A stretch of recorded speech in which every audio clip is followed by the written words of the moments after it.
Assalamualaikum warahmatullahi wabarakatuh. Waalaikumsalam warahmatullahi wabarakatuh. Alhamdulillah,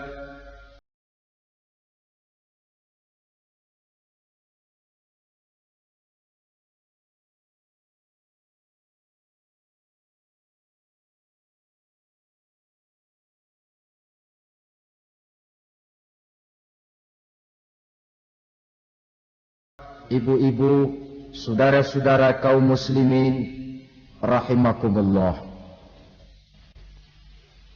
Kapan kiamat itu akan datang? Ini rahasia Allah. Jangankan kita yang orang awam, baginda Nabi sendiri tidak diberitahu oleh Allah kapan kiamat itu akan terjadi.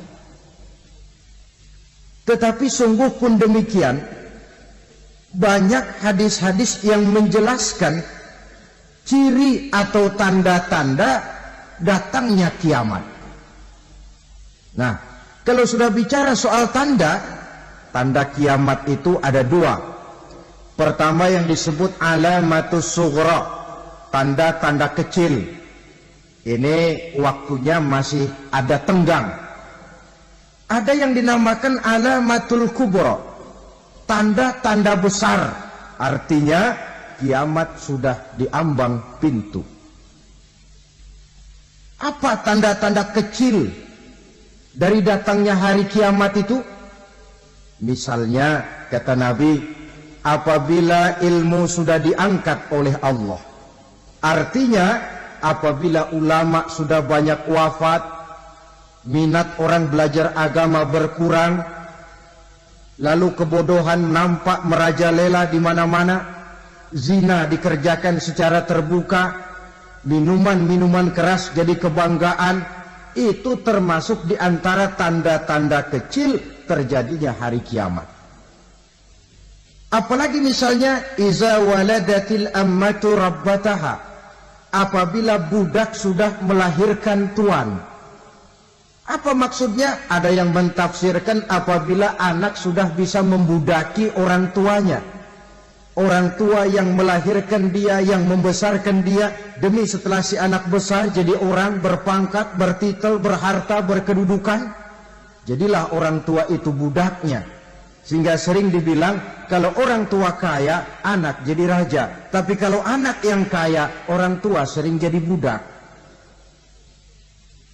Apalagi munculnya fitnah yang bergelombang, timbul perang antara dua bangsa yang besar, waktu berjalan terasa sangat pendek sekali.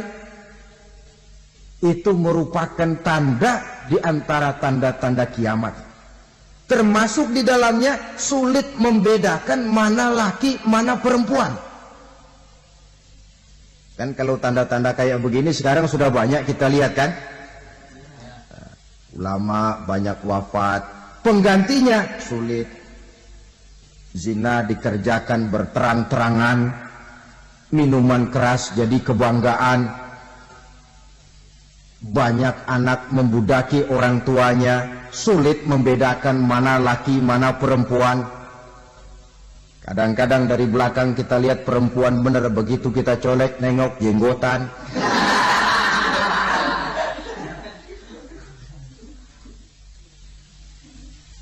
Ini termasuk tanda-tanda kecil. Masih ada tenggang sampai akan terjadinya kiamat itu. Nah, yang dimaksud dengan tanda-tanda besar, ini tanda besar artinya kiamat sudah diambang pintu. Pertama, matahari terbit dari sebelah barat. Apabila matahari sudah terbit dari arah sebelah barat, tertutuplah sudah pintu taubat. Bersabda Nabi kita, la taqumus sa'atu hatta tatlu'a syamsu min maghribiha. Tidak akan datang hari kiamat sampai matahari terbit dari arah sebelah barat.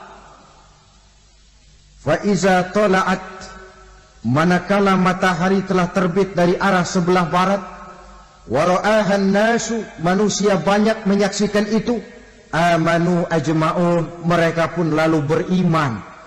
yang tadinya kafir, yang tadinya ingkar, yang tadinya membangkang, setelah melihat matahari terbit dari sebelah barat, buru-buru beriman, berlomba-lomba mengucap 2 kalimat syahadat. Tapi apa yang terjadi? Kata Nabi, wadzalika hina la yanfa'u nafsan imanuha lam takun amanat min qabl. Hari itu adalah hari yang iman sudah tidak berguna lagi bagi seseorang apabila sebelumnya memang dia tidak pernah beriman.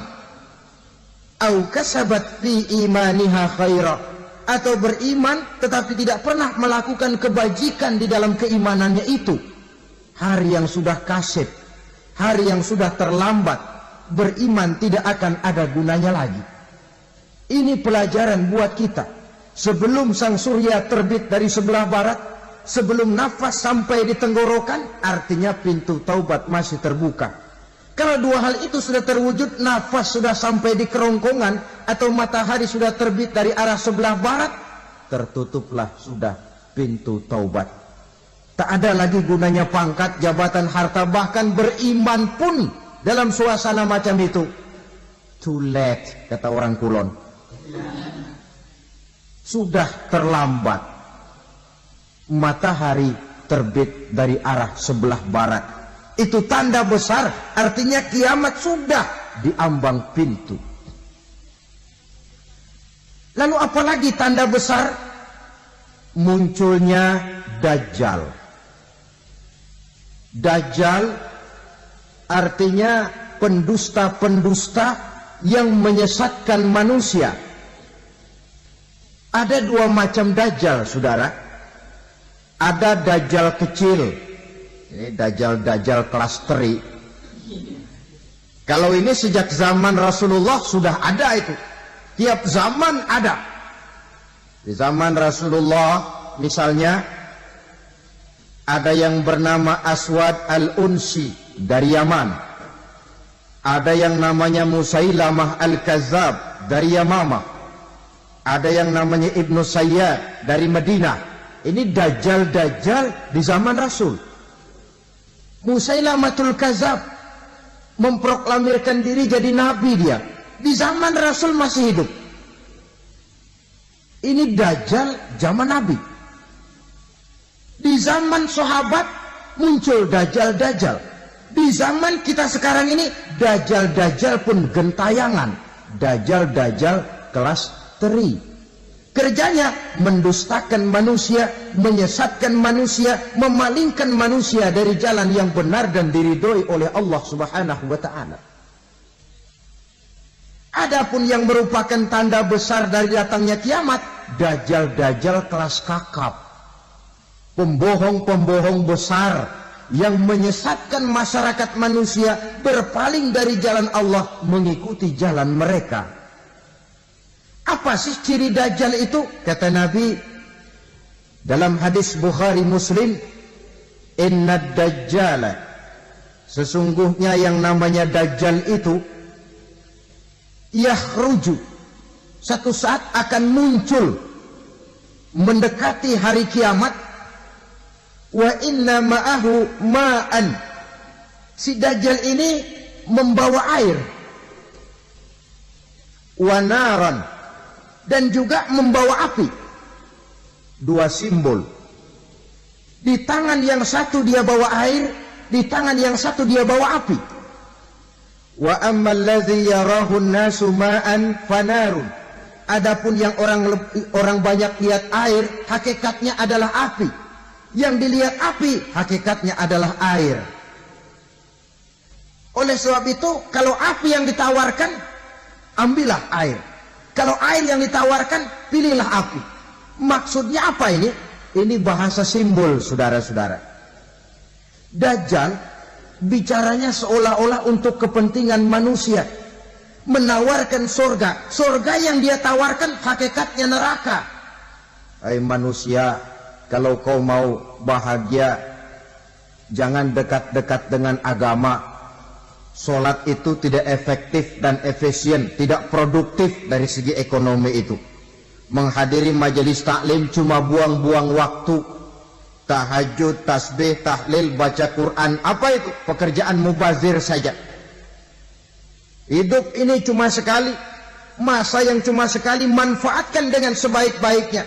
Mumpung, dibawanya sifat mumpung tetapi dalam pengertian yang sangat negatif.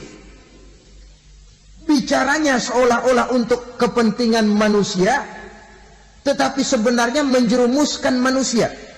Menawarkan air, tapi sebenarnya api. Menawarkan api, tapi hakikatnya air. Buat apa kamu sholat? Buat apa kamu bayar zakat? Buat apa kamu puasa? Surga yang dicanangkan Dajjal, hakikatnya neraka. Neraka yang digambarkan Dajjal, pada dasarnya adalah surga. Jadi memutarbalikkan fakta itu kerjaan Dajjal. Yang hak jadi batil, yang batil dibilang hak, yang benar jadi salah, yang salah malah jadi benar. Tuntunan disuruh jadi tontonan, tontonan malah menjadi tuntunan. Itu pekerjaan Dajjal profesinya. Zamannya Nabi Adam, Dajjalnya kan iblis. Betul? Betul. Apa sih dan kerayuan iblis itu? Allah setelah menciptakan Nabi Adam kan bilang, Adam, kau dan istrimu Hawa tinggal di surga ini. Seluruh fasilitas yang ada di surga persilahkan kau nikmati. Satu yang tidak boleh, jangan coba-coba dekati pohon khuldi. Dekat saja jangan, apalagi sampai memetiknya. Datang Dajjal yang namanya iblis ini. Adam, kamu tahu nggak kenapa tidak boleh makan buah khuldi? Ya nggak tahu, pokoknya saya dilarang. Bodoh kamu, Dam. Khuldun artinya kekal. Kalau kamu makan itu buah, kau akan kekal di surga buat selamanya. Allah tidak kepengen, maka dilarang kamu makan buah khuldi. Kalau kau ingin kekal di surga, Adam, makan saja. Saya bicara begini ini untuk kepentingan kamu, Adam. Ini kan ciri-ciri Dajjal. Bicaranya sih seolah-olah untuk kepentingan Nabi Adam, hakikat sebenarnya menjerumuskan Nabi Adam supaya ingkar dan melanggar larangan dari Allah Subhanahu wa ta'ala. Jadi setelah muncul Dajjal, timbul kekacauan-kekacauan di masyarakat. Banyak yang terpengaruh, terpedaya dan terpesona. Termasuk mereka yang memproklamirkan diri jadi nabi. Mereka yang memproklamirkan diri jadi rasul di zaman sesudah Rasulullah wafat, itu adalah Dajjal-Dajjal. Maka saya ingatkan, kalau di zaman kita sekarang ini ada orang ngaku jadi nabi, ada orang ngaku jadi rasul, biar bahasa Arabnya kental, Quran hafal, hadis ribuan hadis hafal, biar pakai serban sampai menyengser ke tanah, bahasa Arabnya fasih, tapi dia mengaku jadi nabi, jadi rasul, kita umat Islam wajib tidak percaya. Wajib untuk tidak percaya. Itulah Dajjal-Dajjal zaman kita sekarang ini. Tidak mustahil mereka datang mempengaruhi orang-orang awam supaya berpaling dari Rasulullah, mengikuti mereka. Nah, di akhir zaman nanti, mendekati hari kiamat, Dajjal ini muncul. Dajjal kelas kakap, menyesatkan masyarakat manusia untuk berpaling dari Islam, mengikuti seruan mereka. Apalagi di antara datangnya kiamat itu, tanda yang besar itu, turunnya Nabiullah Isa Al-Masih, putra Maryam. Menurut berbagai hadis yang sahih, Nabi Isa Al-Masih nanti akan turun lagi. Tidak membawa risalah yang baru, tapi meluruskan risalah Islam ini yang telah banyak ditinggalkan oleh masyarakat. Bahkan ada hadis menjelaskan beliau akan membunuh Nabi, mematahkan kayu-kayu salib, lalu melaksanakan haji dan umrah mengikuti syariat Nabi Muhammad, bukan membawa agama baru. Menjadi semacam mujaddid, reformer, menyelamatkan manusia dari bisikan Dajjal. Bahkan ada riwayat yang menjelaskan bahwa Nabi Isa berhasil mengalahkan Dajjal, mengembalikan masyarakat manusia kembali kepada ajaran Islam yang datang dari Allah, dibawa oleh Rasulullah Sallallahu Alaihi Wasallam. Dengan kata lain, turunnya Nabi Isa bukan sebagai Nabi dan Rasul baru, tetapi mengikuti syariat Nabi kita Muhammad sallallahu alaihi wasallam.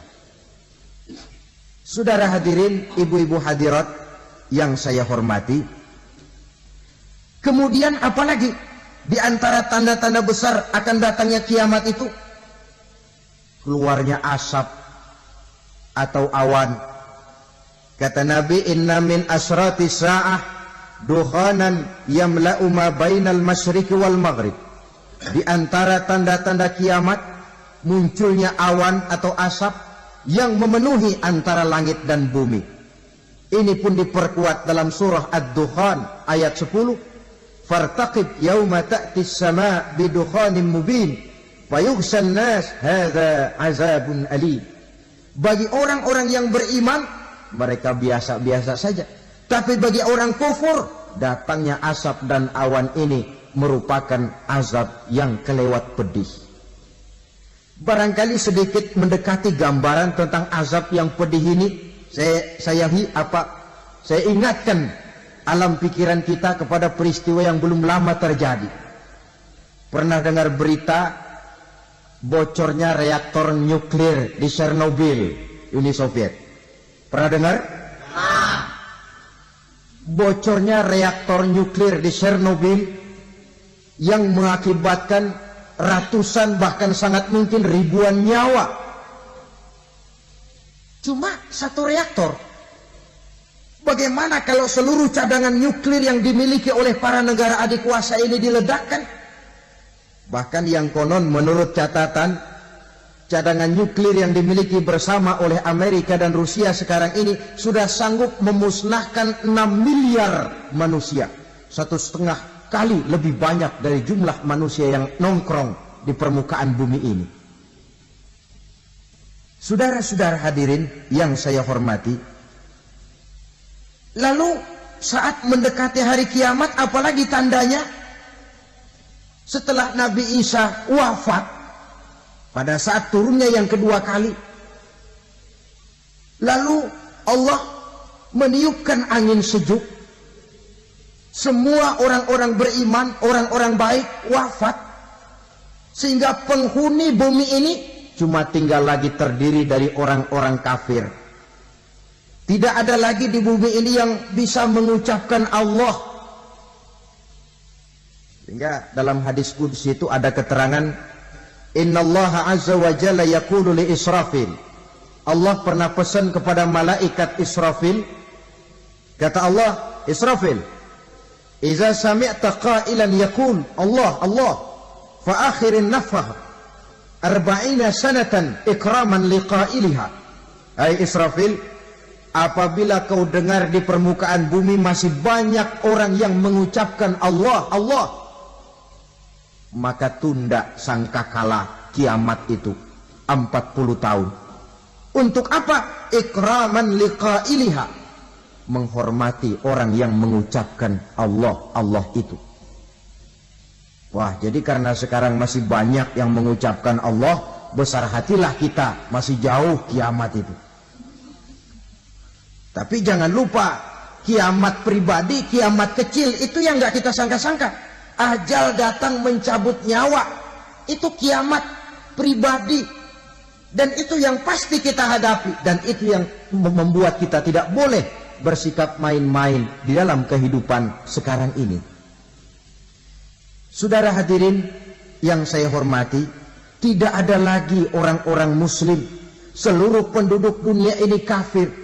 Lalu terciptalah struktur sosial yang berlandaskan prinsip hidup semau gue. Bakal terjadilah prinsip di mana yang kaya menyantap yang miskin, yang kuat menindas yang lemah. Hidup sudah bagaikan di rimba belantara, berlaku hukum rimba, siapa yang kuat dia yang menang, siapa yang lemah menjadi mangsa. Timbul kekacauan, maksiat merajalela, munkarat menjadi-jadi, sehingga isi bumi ini penuh dengan segala macam perbuatan dosa. Tidak ada perlunya lagi alam diperpanjang temponya. Datang saat yang sudah dijanjikan oleh Allah Azza wa Jalla, maka terjadilah yang disebut kiamat kubra, kiamat besar, kiamat hancur-hancuran. Bagaimana kejadian ini dimulai?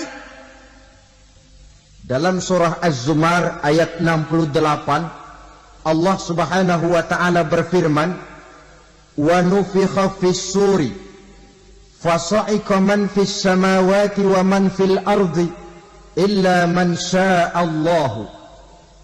Maka manakala ditiuplah sangkakala, terkejutlah seluruh yang ada di langit dan seluruh yang ada di bumi. Bila saat kiamat datang, Allah perintah malaikat Israfil, "Israfil, tiup sangkakalamu." Ditiuplah sangkakala oleh malaikat Israfil. Yang akibat daripada tiupan itu, seluruh yang ada di langit, seluruh yang ada di permukaan bumi terkejut. Yang ada di langit siapa? Malaikat kan. Bayangin aja kalau malaikat kaget, apalagi kita. Terkejut seluruh makhluk yang ada di bumi, yang ada di langit mendengar suara sangkakala itu. Bunyinya tidak sanggup kita bayangkan dahsyatnya. Ledakan nuklir, ledakan neutron, belum apa-apa ketimbang bunyi sangkakala malaikat Israfil ini. Nah, lalu mendengar bunyi sangkakala ini, gemparlah makhluk, kacaulah alam. Bumi gempa, planet-planet bertabrakan, gunung meletus, air laut tumpah ke darat, angin topan bertiup, halilintar menyambar. Lalu semua yang bernama hidup mati total. Mati bareng tanpa persiapan. La haula wala quwata illa billah. Saya kadang-kadang dalam tafakur bermohon, ya Allah, mudah-mudahan saya nggak nemuin kiamat beneran. Ngeri, nggak bisa kita bayangkan macam apa suasana seperti itu. Allah saja banyak memberikan gambaran, misalnya Al-Qari'ah, wa mal qari'ah, wa ma adraka mal qari'ah. Kejadian yang menggemparkan. Tahukah kamu apa kejadian yang menggemparkan itu? Yauma yakunun nasu kal farasil mabsus wa takunul jibalu kal ihnil manfus. Pada saat itu manusia berterbangan bagai kupu-kupu. Gunung berterbangan seperti kapas ditiup angin. Gunung saja macam kapas, konon lagi manusia. Kematian total, mulai semut sampai gajah mati. Jin mati, iblis mati, malaikat mati. Malaikat saja mati. Saudara hadirin yang saya hormati, kematian total yang tanpa persiapan. Orang bilang, "Pak, kalau mati bareng begitu yang repot malaikat maut dong ya. Cabut sana, cabut sini." Itu kalau menurut logika kita. Mestinya begitu menurut logika. Tapi logika juga yang bilang nggak perlu serepot itu. Sebab untuk mematikan listrik di wilayah DKI, di wilayah Jakarta, nggak perlu tiap rumah didatengin matiin, ya lama. Cukup dari kantor pusatnya saja PLN, tekan satu tombol, gelaplah seluruh Jakarta. Saudara hadirin yang saya hormati, kematian total. Lalu setelah kematian total, planet-planet juga mati, dalam arti tidak bergerak dan beredar. Angin mati, dalam arti tidak bertiup. Air mati, dalam arti tidak ada riak gelombang. Pokoknya semua mati. Kullu nafsin za'iqatul maut, semua yang bernafas mati. Dalam ayat lain, kullu man 'alaiha fan, semua yang ada di permukaan bumi fana. Yang kekal cuma Allah Subhanahu wa ta'ala. Yang paling belakang mati malaikat maut dan malaikat Israfil. Tapi mati juga sesuai dengan janji Allah. Menurut hadis Bukhari Muslim dari Abi Hurairah, masa tenggang waktu antara kematian total pada tiupan sangkakala pertama dengan proses kebangkitan pada tiupan sangkakala kedua 40 lamanya. Tidak dijelaskan oleh Abi Hurairah 40 jam, apa 40 hari, apa 40 tahun. Hadis-hadis cuma menyebutkan 40 saja. Sunyi alam yang tinggal cuma Allah saja lagi. Ketika itu Allah berseru-seru, katanya, limanil mulkul yauma, siapa para penguasa hari ini? Mana itu raja-raja dan penguasa yang dulu mengaku jadi Tuhan? Fir'aun, mana Fir'aun sekarang? Yang dulu jadi raja, merasa berhasil, sombong, lalu tidak mau turun-turun dari kekuasaannya, sampai kepada puncak kekurang ajarannya mengangkat diri jadi Tuhan. Mana itu Fir'aun? Namrus, mana sekarang Namrus? La ilaha illa ana, ternyata tidak ada Tuhan lain selain daripada aku, kata Allah. Proses kemudian, saudara-saudara, turunlah hujan dari langit. 40 lamanya hujan itu. Tidak jelas juga 40 jam atau 40 hari. Setelah air turun membasahi, datanglah tiupan sangkakala yang kedua. Semua yang bernama mati bangkit dari kuburnya masing-masing. Ini yang disebut Yaumul Ba'thi, hari kebangkitan. Allahu Akbar. Pada saat kita bangkit dari kubur kita masing-masing, kumpul di padang mahsyar namanya. Bayangin aja, saya sendiri nggak sanggup bayangin. Manusia sejak zaman Adam sampai zaman kiamat kumpul bareng di tempat sama. Berapa banyaknya itu?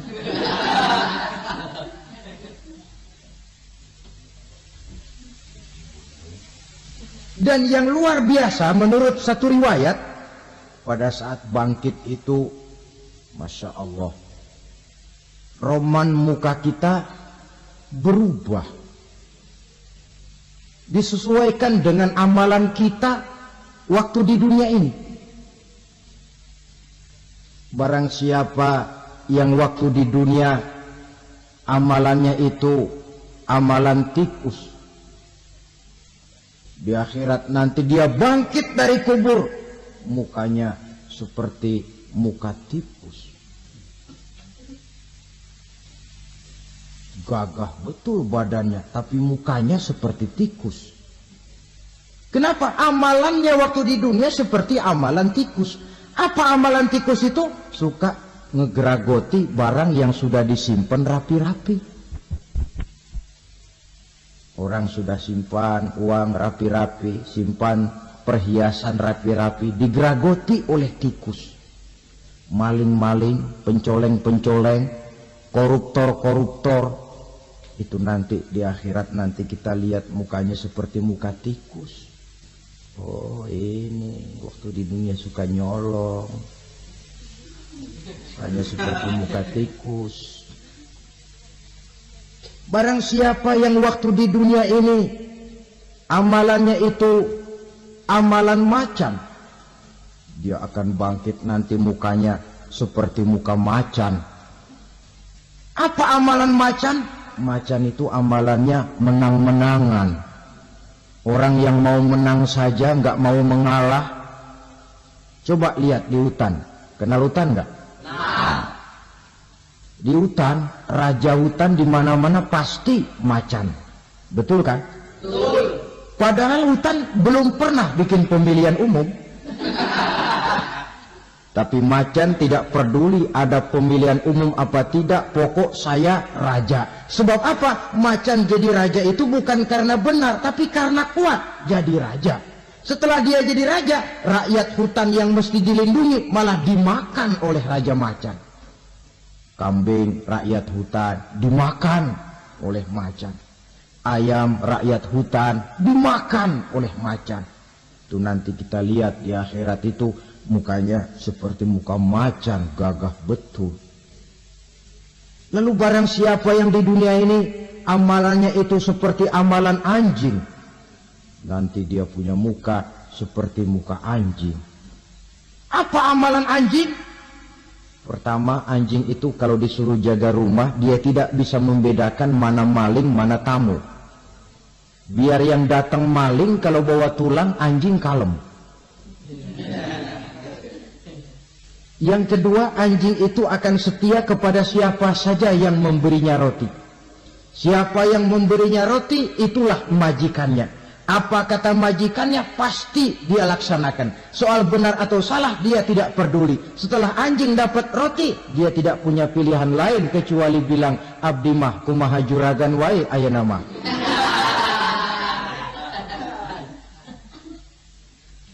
Saudara hadirin yang saya hormati, berkumpul di padang mahsyar, tiap orang sibuk dengan persoalannya masing-masing.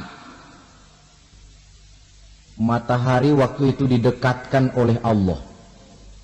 Panas luar biasa. Ada yang saking panasnya itu mencucurkan peluh keringat sampai sebatas mata kakinya.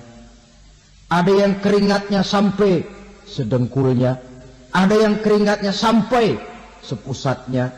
Ada yang keringatnya mengalir sampai sebahunya. Ada yang kelelap oleh keringatnya sendiri, sementara orang di sampingnya enggak apa-apa. Bergantung lagi amalan dia waktu di dunia ini. Saudara-saudara, sebagian orang dalam kepanikan padang mahsyar berombong-rombong datang mereka menghadap Nabi Adam. Ya Adam, anta abal bashar. Hai Adam, Tuhan adalah bapak moyang manusia. Kami sebentar lagi akan disidang, dimintakan pertanggungan jawab. Tolonglah kami, hai Adam.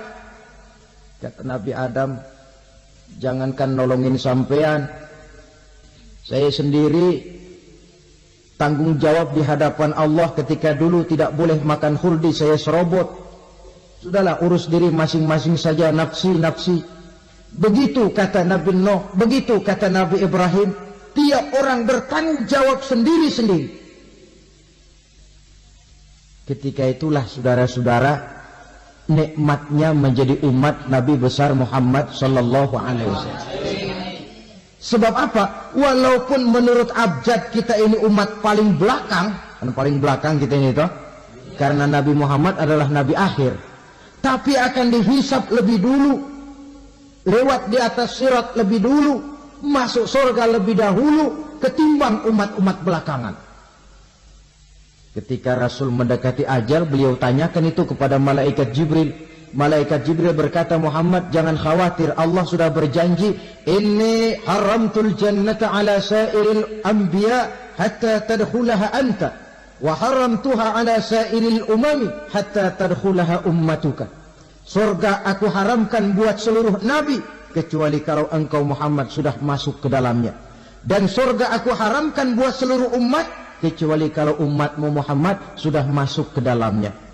Logikanya, walaupun menurut abjad kita umat paling belakang, bakal dihisab paling dulu, lewat di atas sirat paling dulu, masuk surga paling dulu, kalau mampir ke neraka juga paling ya resiko. Jangan mau enaknya aja paling dulu. Saudara hadirin yang saya hormati, setelah masa kebangkitan itu jangan dikira begitu bangkit langsung diperiksa, masih menunggu menanti ribuan tahun perhitungan padang mahsyar untuk sampai kepada proses yang disebut yaumul hisab, hari perhitungan. Seorang demi seorang bakal dipanggil. Bayangkan saja, kita se-RT saja di absen, kadang-kadang perlu waktu lama. Ini manusia sejak zaman Nabi Adam sampai datang hari kiamat, satu demi satu disidang di hadapan Qadhi Rabbul Jalil. Status sosial copot sudah waktu itu. Yang pernah jadi hartawan di situ tidak lagi kelihatan kehartawanannya. Yang pernah jadi jenderal tidak lagi dipanggil jenderalnya. Yang ustadz tidak lagi dipanggil al-mukarramnya. Seluruh status sosial selesai. Dipanggillah kita seorang demi seorang menghadap Qadhi Rabbul Jalil. Bagaimana proses penghisaban itu? Pertama proses tanya jawab. Di antaranya ada hadis menyatakan lan tazula qadama 'abdin yaumal qiyamah hatta yus'ala an arba'i khisalin. Besok di hari kiamat tidak akan bergeser telapak kaki seorang hamba sampai dia ditanya lebih dulu tentang 4 persoalan. Tentang ilmunya. Kemana ilmu itu diamalkan? Tentang umurnya. Di mana umur itu dihabiskan? Tentang masa mudanya. Kemana masa muda itu dipakai? Tentang hartanya.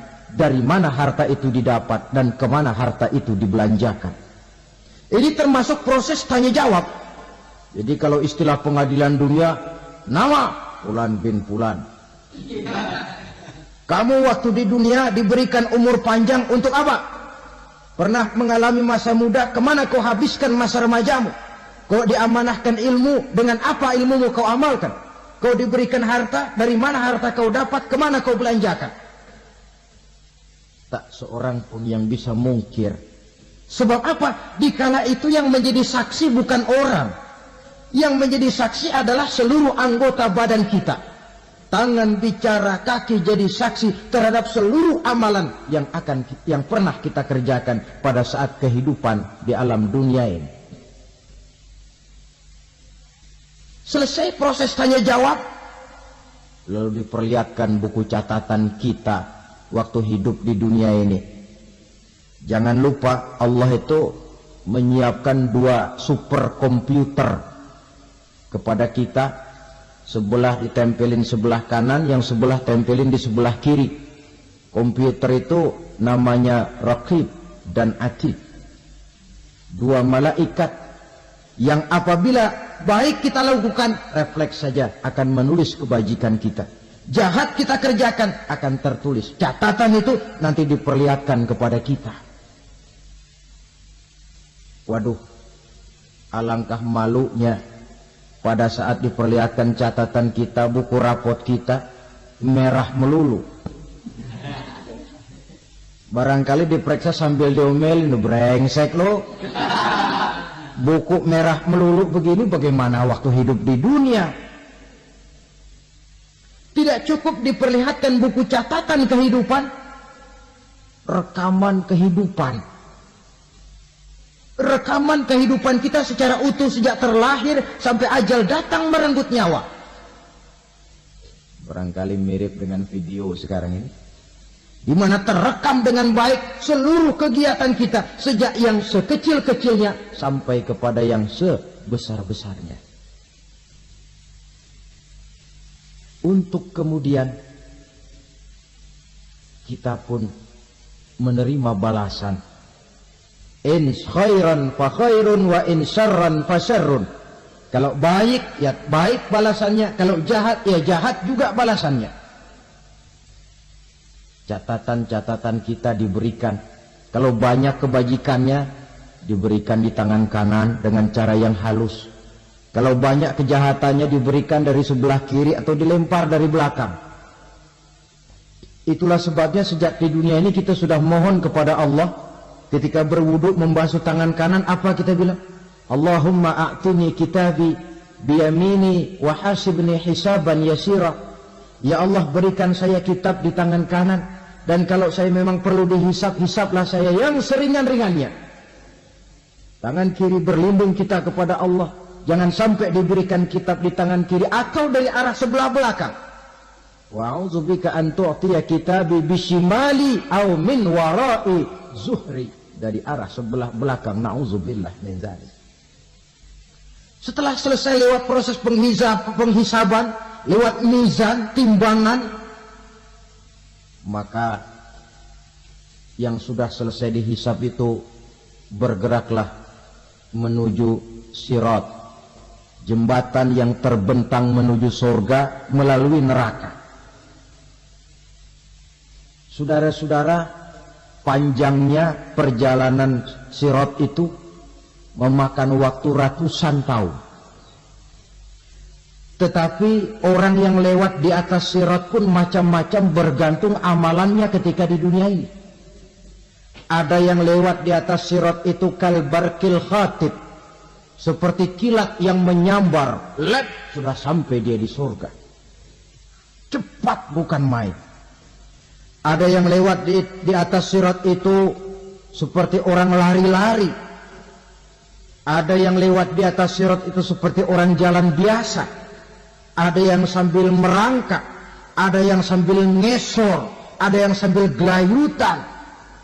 Ada yang selamat sampai ke ujung ke surga, ada yang tergelincir jatuh masuk ke dalam neraka, bergantung amalannya dalam kehidupan di dunia sekarang ini. Tiap kita akan melewati yang namanya sirat ini. Saudara-saudara kaum muslimin yang saya hormati,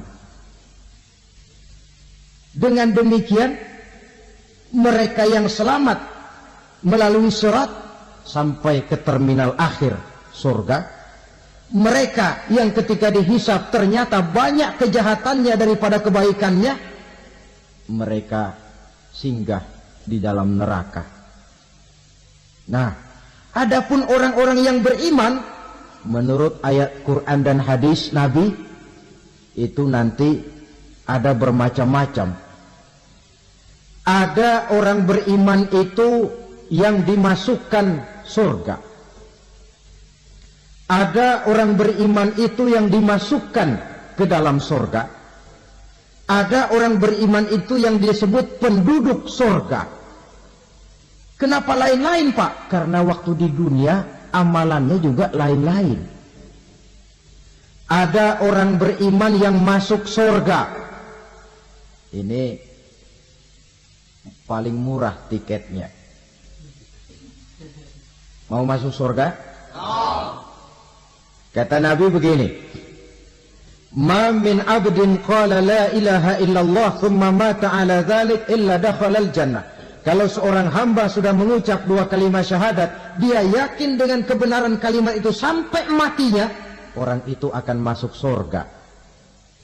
Abi Dzar yang waktu itu diajak bicara heran, ya Rasul kok gampang betul? Iya. Walaupun orang itu mencuri, iya.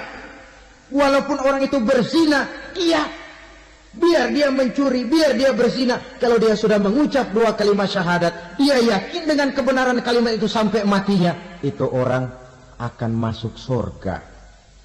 Jadi masuk surga cukup dua kalimat syahadat, yakin sampai mati, masuk surga. Itu perkara masuk. Tapi kalau pertanyaannya diterusin, masuknya kapan, Pak? Nah, ini lain lagi urusannya. Sebab ada yang masuknya itu langsung, ada yang mampir dulu.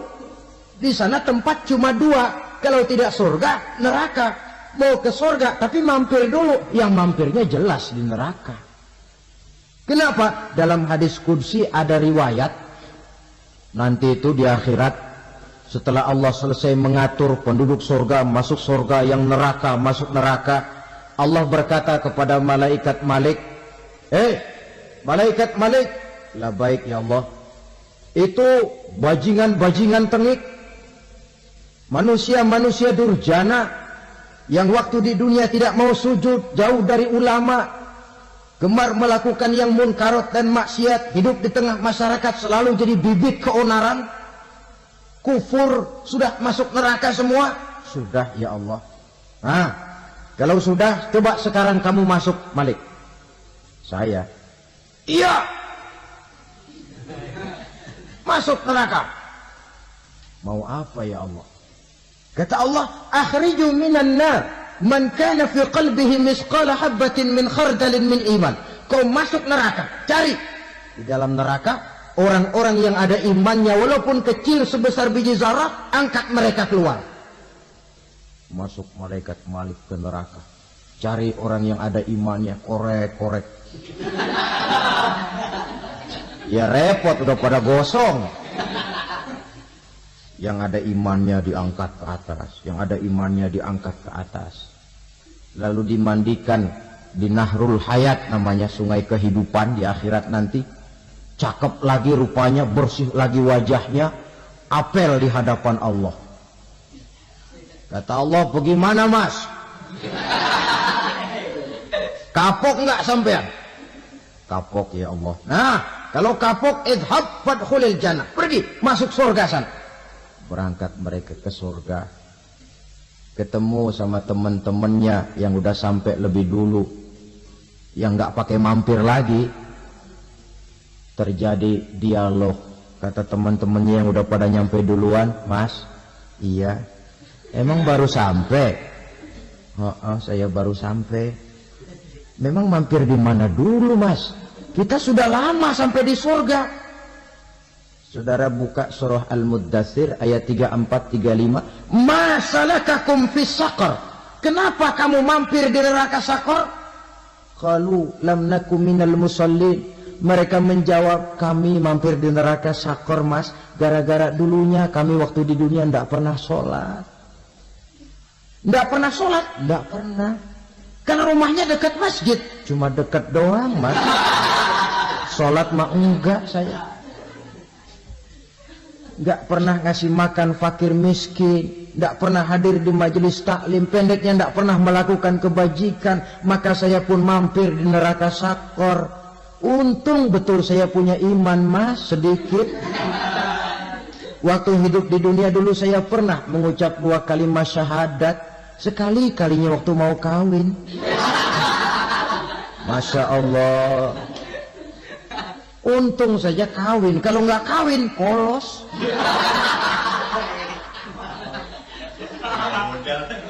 Itu juga pengurus sudah setengah mati ngajarin.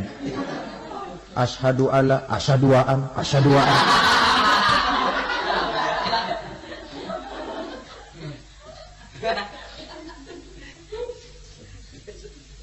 Ini namanya masuk surga. Ada mampir dulu. Ada pula orang mukmin itu yang dimasukkan surga. Namanya dimasukkan kan terima beres.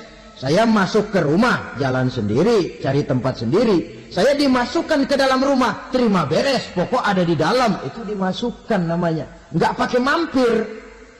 Tapi tentu tiketnya lebih mahal ketimbang yang pertama tadi. Apa kata Allah? Innal ladzina amanu wa amilus shalihat la ukaffiranna anhum sayyi'atihim wa la udkhilannahum jannah. Sesungguhnya orang-orang yang beriman kemudian beramal soleh, kami hapuskan segala dosa dan kesalahannya, kami masukkan mereka ke dalam surga. Lihat ayatnya. Allah yang memasukkan, kita yang dimasukkan. Tidak pakai transit, tidak usah mampir. Cuma tidak cukup syahadat, tidak cukup amanu, tapi diiringi dengan wa'amilus salih. Iman, amal. Tidak cukup syahadat, lalu dibuktikan dia sholat, dia zakat, puasa, lalu dia melakukan berbagai macam kebajikan. Ini yang menyebabkan dia tidak pakai mampir di tempat yang bernama Saqar. Lalu ada pula orang mukmin itu yang disebut penduduk surga. Wah, ini sudah VIP ini. Ashabul jannah, penduduk surga. Siapa mereka? Kata Allah, innal ladzina amanu summa istaqamu fala khaufun 'alaihim wa la hum yahzanun ulaika ashabul jannah hum fiha khalidun. Sesungguhnya orang-orang yang beriman lalu istiqamah, tetap dalam melaksanakan perintah Allah, tidak goyah, tidak labil tapi stabil, istiqamah, mereka tidak takut dan tidak bersedih hati. Merekalah penduduk surga. Iman, istiqamah. Tidak punya duit, sembahyang. Banyak duit, sembahyang. Miskin, sembahyang. Kaya, tetap sembahyang. Istiqamah. Kadang orang kalau susah rajin ke masjid, banyak duitnya ngelihat masjid melengos. Itu yang dibilang waktu miskin hamba Allah, setelah kaya jadi hamba harta. Bergeser, tidak ada nilai istiqomahnya. Saudara-saudara, dengan begitu penduduk neraka itu dua. Ada penduduk permanen, ada penduduk yang semi permanen. Yang semi permanen orang-orang beriman yang mempunyai dosa besar. Mereka masuk ke neraka untuk menerima azab sesuai dengan dosanya. Bila selesai masa azab itu, mereka akan diangkat untuk ditempatkan kembali ke dalam surganya Allah Subhanahu wa ta'ala. Nah, dikala itulah saudara-saudara, ada yang disebut syafaat dari Rasulullah Sallallahu Alaihi Wasallam. Tapi tentu jangan lupa, syafaat ini ibarat kain menambal dia. Kita punya kain bolong-bolong sedikit, syafaat yang menambal. Sholat kita ada kurang dikit, sedekah kita ada campur riak dikit, amalan kita ada tidak karena Allah dikit, kita berharap syafaat. Jadi biarlah kain masih bolong-bolong, yang penting punya kain. Tapi kalau kainnya tidak ada, yang ditambal apanya? Sholat tidak, puasa tidak, zakat tidak, berharap syafaat saja, ya, terlalu berlebihan itu. Saudara hadirin yang saya hormati, apabila selesai proses penghisaban, proses penghitungan, maka dikala itulah manusia terbagi dalam dua kelompok besar. Fariqun fil jannah wa fariqun fis sa'ir. Sekelompok orang-orang beruntung yang masuk ke dalam surga, dan sekelompok lagi masuk ke dalam neraka. Akan memakan waktu untuk menceritakan sifat surga dan neraka, tapi insya Allah pada kesempatan pertemuan lain saya sampaikan. Namun sebagai gambaran umum cukuplah saya sampaikan sebuah hadis qudsi. Allah jelaskan, a'dadtu li'ibadiyas salihin ma la aynun ra'at wa la uzunun sami'at wa la khatara fi qalbil bashar. Aku sediakan buat hamba-hambaku yang soleh, yang tidak pernah terlihat oleh mata, tidak pernah terdengar oleh telinga, dan belum pernah terdetik dalam hati manusia. Jadi kenikmatan surga belum pernah dilihat mata, belum pernah didengar telinga, belum pernah terdetik dalam hati. Pedihnya azab neraka belum pernah terlihat mata, belum pernah terdengar telinga, belum pernah terdetik dalam hati. Saudara hadirin yang saya hormati, oleh karena itu sebagai uraian akhir daripada kiamat ini, marilah sama-sama kita memanfaatkan hidup dengan sebaik-baiknya, supaya jangan timbul penyesalan di hari kemudian nanti. Mudah-mudahan kita seluruhnya diselamatkan Allah dari azab neraka dan mendapat surga dan ridhonya. Sekian dan demikianlah pertemuan kita kali ini. Terima kasih banyak atas segala perhatian. Mohon maaf atas segala kekurangan. Usikum wa nafsi bitaqwallah. Wassalamualaikum warahmatullahi wabarakatuh.